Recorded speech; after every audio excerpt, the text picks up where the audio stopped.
আসসালামু আলাইকুম প্রিয় দর্শক, অন্নমঞ্চের আলাপ চাইতে আপনাদের সকলকে আমন্ত্রণ জানাচ্ছি। পরিস্থিতি এতটাই ভয়াবহ যে কোথাও কারখানা বন্ধ রাখতে হচ্ছে, কোথাও উৎপাদন নেমে এসেছে স্বাভাবিক ক্ষমতার মাত্র 30%, কোথাও আরো কম মাত্র 10%। আবার কোথাও গ্যাসের বদলে কাঠ পুড়িয়ে বয়লার চালানোর চেষ্টা করছেন কারখানার মালিকরা। কোথাও কারখানার গেটে নোটিশ, অনির্দিষ্টকালের জন্য বন্ধ থাকবে কারখানা। আর ঠিক এই সময়েই গত 18ই আগস্ট বাংলাদেশের রাজধানী ঢাকায় হাজির হয়েছিলেন ভারতের এক ঝাঁক প্রথম সারির শিল্পপতি ও কর্পোরেট প্রতিনিধি। তাদের মধ্যে ছিলেন কারা? Mahindra, Godrej, Larsen and Toubro, Indian oil, Numaligarh refinery, Bharat biotech, Apollo হাসপাতাল এবং আরও কয়েকটি বড় ভারতীয় প্রতিষ্ঠানের প্রতিনিধিরা।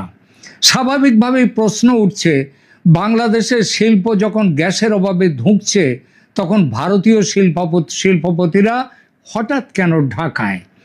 বাংলাদেশের বিপর্যস্ত শিল্পগুলিকে সাহায্য করতে, নতুন বাজার ধরতে, বাংলাদেশের সস্তা শ্রম ও পরিকাঠামোর সুযোগ নিতে, নাকি রাজনৈতিক সম্পর্কের দরজা যেটা তারেক রহমান ক্ষমতায় বসে বন্ধ করতে চাইছেন গত 6 মাস ধরে, সেখান থেকে তাকে ফেরাতে এটা ছিল আসলে ভারত সরকারের ব্যবস্থাপনায় তৈরি ভারতীয় শিল্পপতিদের একটি নিয়োজিত সফর, যার রাজনৈতিক গুরুত্ব অনেক।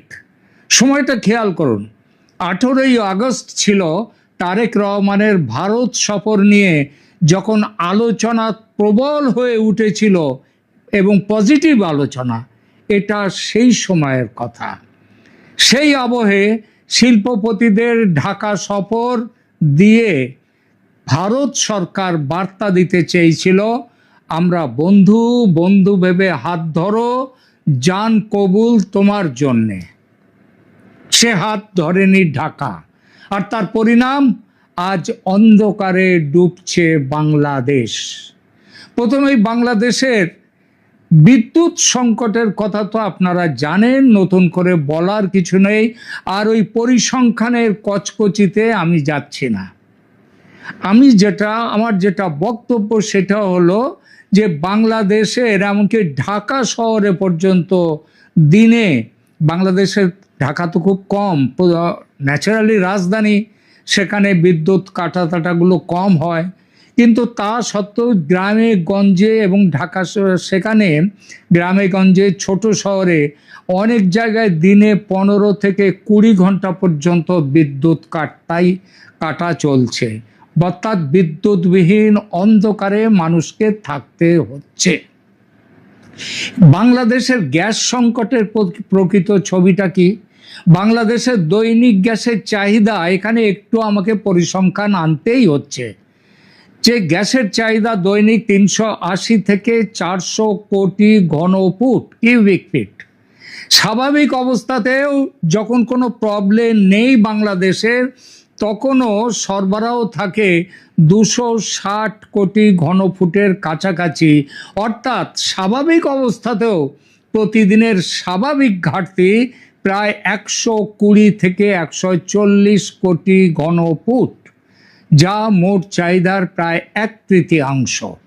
এই পুরনো ঘাটতির ওপরে নতুন বিপর্যয়ে নামিয়ে এনেছে মহেশখালীর দুটো ভাসমান এলএনজি টার্মিনালের বারবার বিকল হয়ে যাওয়া।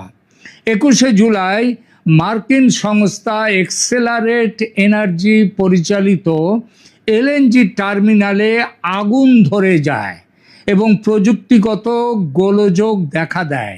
এক ধাক্কায় ওই ন্যাশনাল গ্রিড বা জাতীয় গ্রিডে দৈনিক প্রায় 45 কোটি ঘনফুট গ্যাস সরবরাহ পুরো বন্ধ হয়ে যায়। টার্মিনালটি আংশিকভাবে পরবর্তী সময়ে চালু করা হলেও আবার দেখা দেয় সেখানে প্রযুক্তিগত ত্রুটি।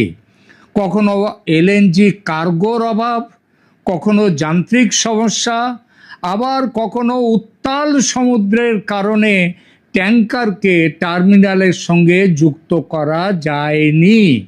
অন্যদিকে সামিটের ভাসমান টার্মিনালও প্রতিকূল আবহাওয়ার কারণে কয়েক দফায় সরবরাহ বন্ধ করতে বা কমাতে বাধ্য হয়েছে।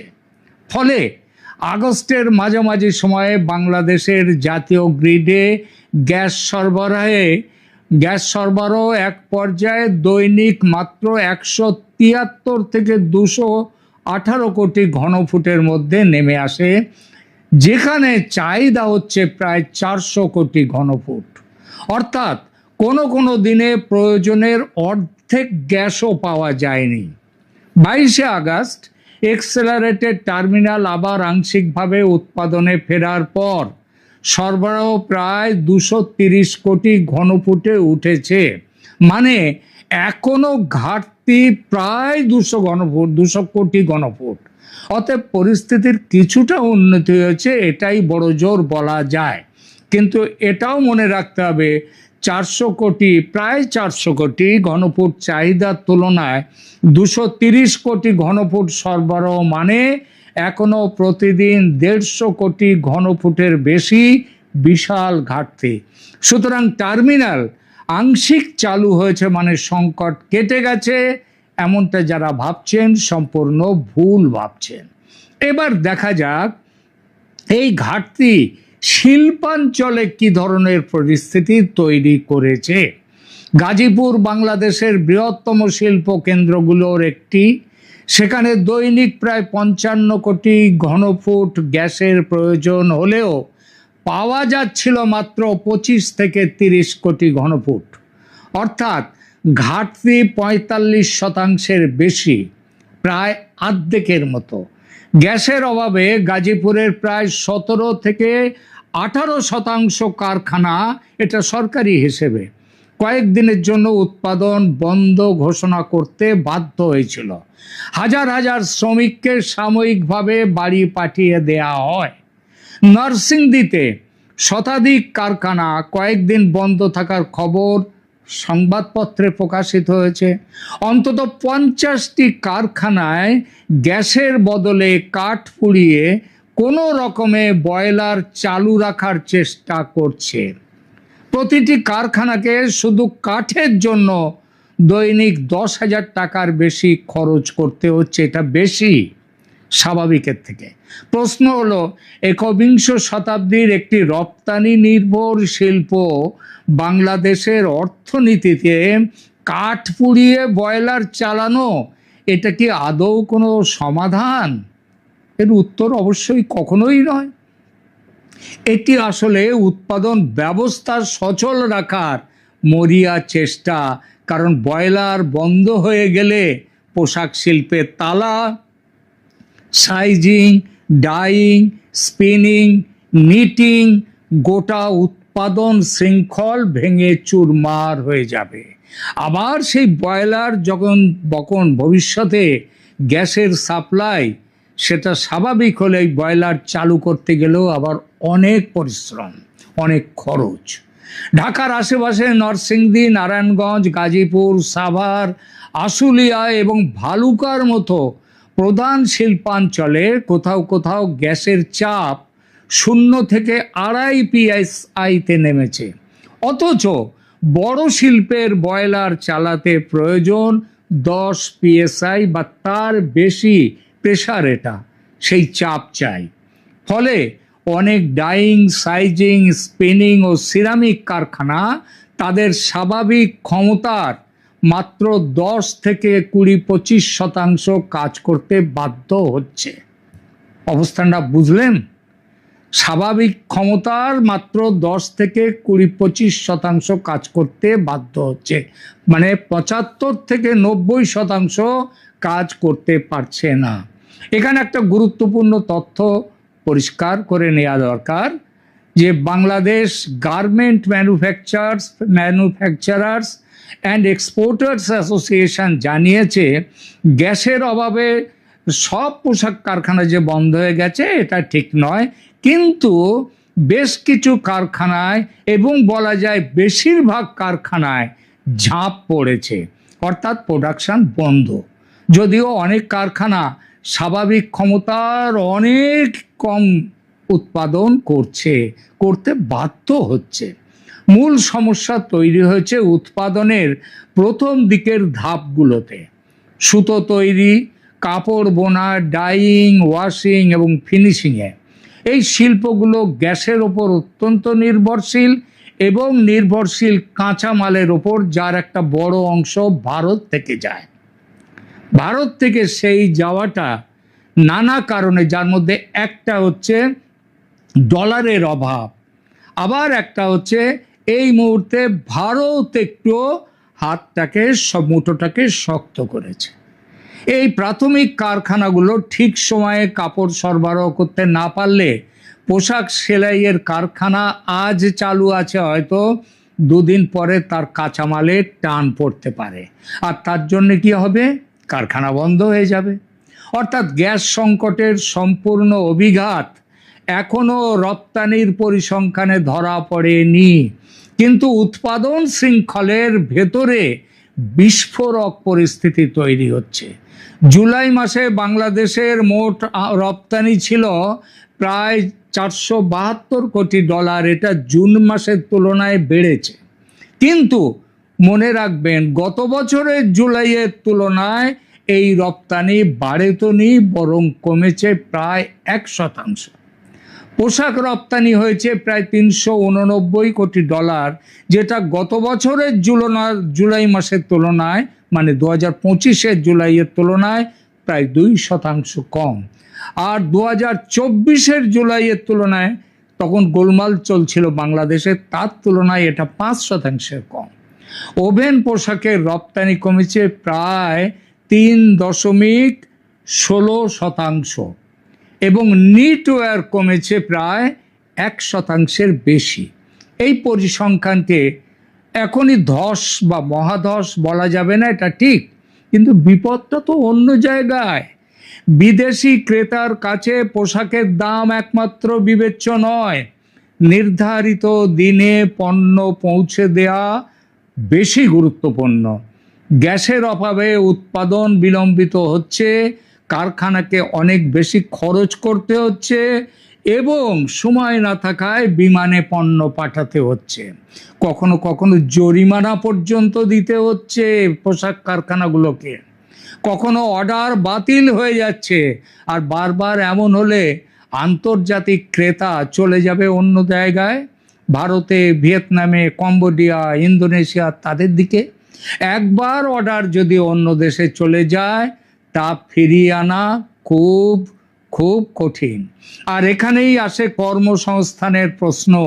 খুব বেশি কারখানা স্থায়ীভাবে বন্ধ হয়েছে কি হয়নি এটা বলে স্বস্তি পাওয়া যেতে পারে, কিন্তু যদি উৎপাদন 30, 50 বা 70% নেমে আসে, তাহলে মালিকের পক্ষে সমস্ত শ্রমিককে দীর্ঘদিন পুরো মজুরি দিয়ে রাখা সম্ভব হবে না। প্রথমে ওভারটাইম বন্ধ হবে, তারপর অস্থায়ী শ্রমিকরা বাদ পড়বে, তারপর বাধ্যতামূলক ছুটি, বেতন বকেয়া, এবং শেষ পর্যন্ত ছাঁটাই। কারখানার গেট তালাবন্ধ। বাংলাদেশের পোশাক শিল্পে প্রায় 40 লক্ষ মানুষের প্রত্যক্ষ কর্মসংস্থান, তারা সরাসরি কাজ করে। আর পরোক্ষভাবে এই পরিবহন, প্যাকেজিং, খাবারের দোকান, বাড়ি ভাড়া, ছোট ব্যবসা সহ কয়েক কোটি মানুষের জীবন এই শিল্পের ওপর নির্ভরশীল। তাই গ্যাস সংকট, বিদ্যুৎ সংকট শুধু শিল্প মালিকের সমস্যা নয়, এটা বাংলাদেশের অর্থনৈতিক সামাজিক স্থিতিশীলতার প্রশ্ন। এবার আসা যাক ভারতের প্রসঙ্গে, ভারতীয় শিল্পপতিদের ঢাকা সফর প্রসঙ্গে। 18 August confederation of Indian industry বা CII এর একটি উচ্চ পর্যায়ের প্রতিনিধি দল বাংলাদেশে গিয়েছিল। সেখানে তাদের প্রতিমন্ত্রী শ্যামা ওবায়েদ ইসলামের সঙ্গে বৈঠক করে। প্রতিনিধি দলে যারা ছিল তাদের নাম আগেই বলেছি। এই তালিকাটা, সেই তালিকাটা খুব মন দিয়ে আরেকবার শুনবেন। এখানে গাড়ি আছে, পেট্রোলিয়াম ও জ্বালানি আছে, ভারী পরিকাঠামো আছে, শিল্পের বয়লার ও শক্তি সাশ্রয়ী প্রযুক্তি আছে, স্বাস্থ্য পরিষেবা আছে, ওষুধ আছে, ভোগ্যপণ্য আছে। অর্থাৎ দলটা শুধু সৌজন্য সফরে যায়নি, আর রাজনৈতিক সফরে গিয়ে থাকলেও ভারত সরকারের নির্দেশে দুদেশের সম্পর্ক উন্নয়নের উদ্দেশ্যে এবং বাংলাদেশের বাজার, জ্বালানি সংকট, স্বাস্থ্য পরিষেবা, শিল্প পরিকাঠামো এবং ভবিষ্যৎ বিনিয়োগ সব ক্ষেত্রেই তাদের নজর রাখার উদ্দেশ্য নিয়ে তারা ঢাকা গিয়েছিলেন। অর্থাৎ এক কথায় বাংলাদেশকে সব দিক দিয়ে সাহায্য করবার জন্যে তৈরি হয়ে ভারত সরকার এই সিআইআইকে পাঠিয়েছিল। বাংলাদেশের সরকারি বিবৃতি বলছে নতুন সরকার বাণিজ্য বিনিয়োগে ভবিষ্যৎমুখী অবস্থান নিয়েছে এবং ভারতীয় শিল্প মহল পারস্পরিক লাভজনক অর্থনৈতিক সহযোগিতার সুযোগ অনুসন্ধান করতে গেছিল। এই বিবৃতির ভাষা কূটনৈতিক, কিন্তু তার অন্তর্নিহিত বার্তা যথেষ্ট স্পষ্ট। বাংলাদেশের এখন বিনিয়োগ প্রয়োজন, নির্ভরযোগ্য জ্বালানি প্রয়োজন, শিল্প প্রযুক্তি প্রয়োজন, পেট্রোলিয়াম সরবরাহ প্রয়োজন, বিদ্যুৎ ও পরিবহন পরিকাঠামো উন্নত করা প্রয়োজন। আর ভারতের শিল্প সংস্থাগুলির প্রয়োজন বাংলাদেশের 18 কোটি মানুষের বাজার, সস্তা উৎপাদনের সুযোগ। ভারতীয় শিল্পপতিরা বাংলাদেশের সম্ভাবনা দেখতে গিয়েছিলেন। যেখানে সংকট থাকে সেখানে বিনিয়োগের সুযোগ থাকে। ওই জন্য তো ইন্ডিয়ান অয়েল গিয়েছিল, নুমালীগড়ের রুপি রিফাইনারি তারাও দেখতে গিয়েছিল। কিন্তু বাংলাদেশ সরকার, তারেক রহমান এই ভারত সফর তিনি বানচাল করে দিয়ে তিনি না গিয়ে তিনি একটা কত বড় সর্বনাশ করলেন। ভারতের তেমন কিছুই নয়, সর্বনাশটা হলো বাংলাদেশের। একটা পজিটিভ রেজাল্ট আসতে পারত যদি দেশীয় রাজনীতির ফায়দা খুঁজতে গিয়ে ভারত সফরের আমন্ত্রণ তারেক রহমান এভাবে বিসর্জন না দিতেন। এখন হাই কমিশনার দীনেশ ত্রিবেদীর সঙ্গে দেখা করে বারবার ডিজেল, বিদ্যুৎ, এলএনজি চাইছে বাংলাদেশের জ্বালানি মন্ত্রী। গত 6 আগস্ট তারা এটা বলেছেন। আজ অবধি ভারত সেই ব্যাপারে কোনো কথা বলেনি। একটা কথা ভাবুন তো, যদি তারেক রহমান এই 23 থেকে 25 আগস্ট এটা যদি তিনি যেতেন, কিংবা এখনো যদি তিনি বলতেন যে 31 আগস্টের মধ্যেই তিনি যাবেন ঢাকা দিল্লি সফরে, তাহলেও কথা ছিল। আপনাকে বলে রাখলাম 2 দিনের মধ্যেই জ্বালানি, বিদ্যুৎ সব ব্যাপারে ভারত সাহায্যের হাত বাড়িয়ে দিত। কিন্তু তা তো করেনি। অর্থাৎ নিজের পায়ে নিজে কুড়ুল মেরেছে বাংলাদেশ সরকার, তারেক রহমানের সরকার। কি আর করা যাবে? তালি দিতে গেলে একটা নয়, 2টো হাতের প্রয়োজন হয়। তারেক সরকার হাত বাড়াবেন না এটা ঠিক করে নিয়েছেন ভারতের দিকে। ফল যা হওয়ার তাই হচ্ছে। বাংলাদেশ তার অর্থনীতি নিয়ে অন্ধকারে ডুবছে এবং মানুষ প্রচণ্ড কষ্টের মধ্যে দিন কাটাচ্ছে। এই তো হলো অবস্থা। এই সফর এদেরকে, এই বাংলাদেশ সরকারকে মনে রাখতে হবে যে গ্যাসের পাইপলাইনে দেশপ্রেম বা ভারত বিরোধিতার স্লোগান প্রবাহিত হয় না, সেখানে গ্যাসই দরকার। আর কারখানা শ্রমিকের কাছে ভূ রাজনীতির বড় কথা নয়, মাসের শেষে কাজ আর বেতনটাই শেষ কথা। আজকের সবচেয়ে বড় সত্যি এটাই। কেমন লাগলো আমাদের এই আজকের এই এপিসোড? আপনারা কমেন্ট করুন, লাইক দিন, শেয়ার করুন।